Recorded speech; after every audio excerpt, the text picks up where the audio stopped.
Hello friends, in this video we will talk about debouncing in JavaScript. So before talking to that, let me give you a scenario. You might have typed some text in your Google search bar, right? And you might have seen a lot of suggestions are coming, right, to you. But faster you type, it won't change very fast. Once you take a breath, basically stop for some time, then you get new type of suggestion. How it is happening? It is because of debouncing. So stay tuned. We will talk more about it, what it is and how you can implement. So debouncing is basically a programming a pattern. Means whenever you have a scenario where you have to delay some your execution of the code to save either CPU cycles or let's say some API calls to the backend server or redrawing of let's say UI, whatever, right, which will consume your resources. So in such cases, such delay can be used using the debouncing programming pattern, right? So let's see the scenario which I talked in the starting. When you type something in the Google search bar, it will show your suggestions, and the more you type, it will give a different type of suggestion which is suitable to the text that you have submitted, and it is automatically submitting. So what is happening there? It is making a backend call with the string that you have typed so far and bringing the results as a list of the topics which is matching more on that particular string that you have typed. Similarly, let's say you are moving your cursor fast on the screen and on that particular thing the color is changing, let's say hover effect, right? So if you are moving very fast, at times to redraw the UI again and again, you can implement a scenario, a situation where you will, wherever you basically stop for some seconds, then only it will redraw that particular UI. So that is another use case. In the scenario, let's say a stream of data is coming and your API or your UI basically showing the sum of those numbers. Now, if the stream of data is coming, so your calculation will change so fast, right? And you have to do the calculation in your CPU. So instead of basically adding those numbers on incoming of every number, let's say you take some pause for let's say 1 second, then you take that bulk of those numbers, whatever comes in 1 second, then you add up those and show the numbers. So in this way, you are reducing your CPU usage, right? Because you are not adding up on every number, you are taking in a bulk, let's say 1 second, 1 second can be the frequency or whatever you choose, even milliseconds can be taken.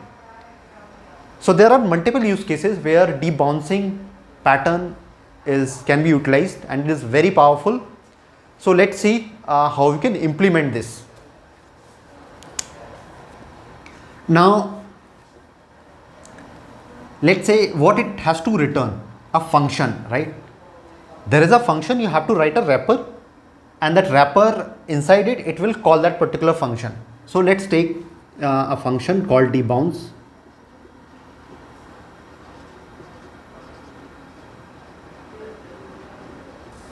And it is taking few function, let's say one function, sorry, which user has passed, and you are writing this as a function so that you can pass some timeout, could be let's say 100 milliseconds, okay, but user can pass any timeout which they want, but you have taken the default parameter as 100 millisecond. Now in this function this is a wrapper function, so you have to return one more function. So let's write this first. return, what you have to return? A function, right? So what you will do, I am using the arrow function of JavaScript. Let's say there is it is taking, for now it is taking no argument. We'll take the argument as well. Now this function should return what? Another function, which is basically, this will return a function, but it has to set timeout for this much of time.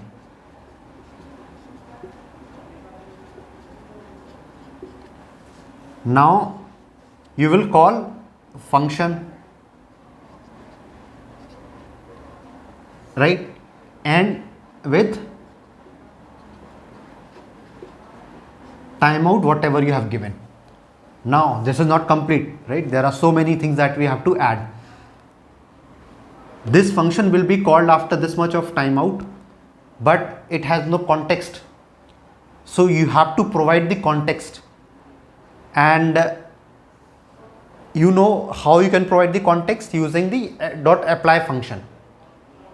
I have talked on the apply, call, bind in another video, which I'll put a link somewhere in the I button or in the comment section. But here you have to use apply so that you can pass some context. So I'll rewrite this function dot apply with this, right? And our set timeout is a second argument. Timeout.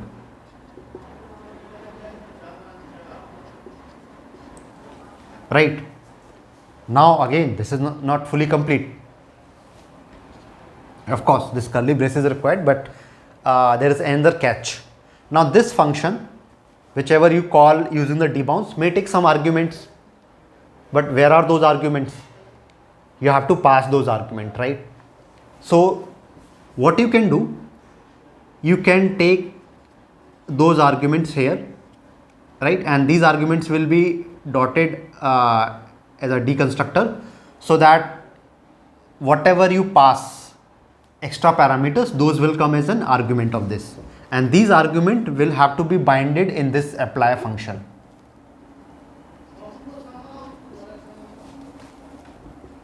Right? Now do you think it is complete? It's still not. Can you guess what should be added to this so that it can be complete function?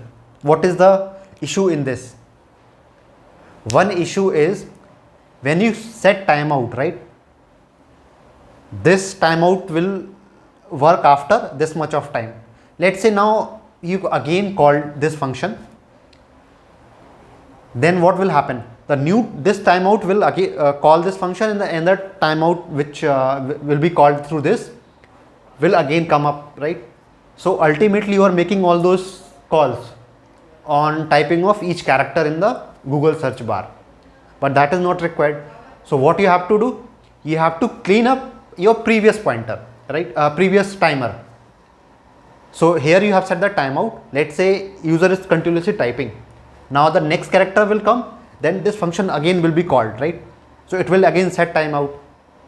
But after, let's say 1 second, which we have added, this function will be again called, right? This one and the next, for each character the API call will go to the backend. But that is what we are not require. So we have to clear the timeout. And how we can do that? We can do using, let's say we have a timer which is basically a let variable, right? And here we will call clear timeout. Clear, and we will give this timer as a variable, right? And this return, right? So when we are doing this return, this set timeout, right? It will return a timer, a promise, which we are basically clearing up in the next debounce call.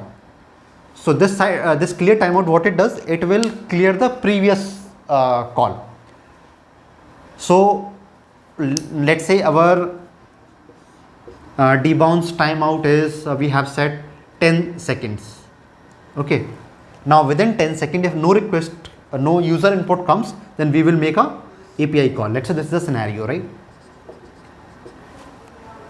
But what happens every 10 seconds, if within this 10 seconds some request come, then this timeout which we have set up should be cleaned up, whereas a new timeout should be started, which is starting from here, right, but not from here. So now this is again 10 seconds, right? It will wait for 10 seconds, but in between, let's say a new request comes right here. Then what happens? This previous timeout will be cleaned up, and a new timer will start from here to till the next 10 seconds. So this is how we implement debounce function, and it will be called for use cases where you want to save some CPU cycles or a backend API calls or some resource consumption at the user end.